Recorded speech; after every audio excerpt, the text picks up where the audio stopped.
கர்த்தருக்கு ஸ்தோத்திரம். கிறிஸ்துவுக்குள் பிரியமானவர்களே, அனுதினமும் தேவனோடு என்ற உறவில் இன்றைய தலைப்பு தாழ்மையின் இலக்கணம். மேன்மைக்கு முன்னானது தாழ்மை. நீதிமொழிகள் 18:12. கிறிஸ்து காண்பித்த நற்பண்புகளில் ஒன்றான தாழ்மை கிறிஸ்தவ வாழ்வின் மிக முக்கியமான நற்பண்பாகும். ஆனால் இது இன்றைய கிறிஸ்தவர்களிடம் அழிவின் விளிம்பில் இருக்கிற குணநலங்களில் ஒன்று என்பது கவலைக்குரியது. தாழ்மைக்கு மிகச்சிறந்த எடுத்துக்காட்டு இயேசு கிறிஸ்துவே. சகலத்தையும் படைத்த சர்வ வல்லவருக்கு தலை சாய்க்க இடமில்லையோ? சிருஷ்டித்தவருக்கு சத்திரம் கதவை மூடுமோ? தயாபரருக்கு தச்சு வேலைதான் தஞ்சமோ? நிச்சயமாகவே இல்லை.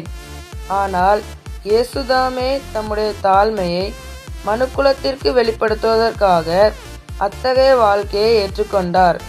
நாம் நம் வாழ்வில் அனுபவிக்கிற செல்வமானாலும், வேலையானாலும், கல்வியானாலும், அறிவாற்றலானாலும், குடும்பமானாலும் அவைகள் தேவன் நமக்கு இறங்கி தருபவைகளே. இத்தகைய நன்மைகளை பெற்றுக்கொண்ட கிறிஸ்தவர்களாகிய நாம் தேவனுடைய இரக்கத்தை மறந்து நம் சுய பலத்தினாலும் சுய முயற்சியினாலும் இத்தகைய உயரத்தை எட்டினேன் என்ற எண்ணத்தினால் பேயின் குணமாகிய பெருமையின் வலையில் சிக்கி தவிக்கிறோம். நம் வாழ்வின் எல்லா உயர்வுகளுக்கும் ஆதாரம் தேவனின் கிருபையே என்பதை ஒருபோதும் மறக்கக்கூடாது. தாழ்மைக்கு தலைகுனிவு இல்லை. கர்த்தருக்கு முன்பாக தாழ்மைப்படுங்கள், அப்பொழுது அவர் நிச்சயம் நம்மை உயர்த்துவார் என்ற ரகசியத்தை வேதம் நமக்கு அறிவிக்கிறது.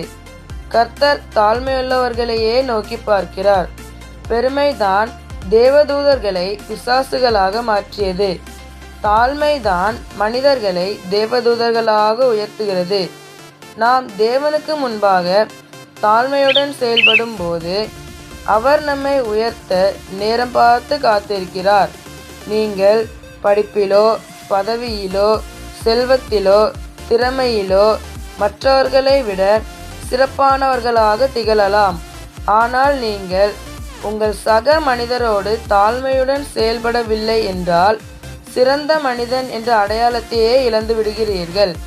ஆகவே தாழ்மைக்கு திறவுகோலாயும் பெருமைக்கு தாழ்பாலாகவும் இருப்போம். தயாபரர் தாமே தரமான ஆசிகளை நமக்கு தந்திடுவாராக. ஆமேன்.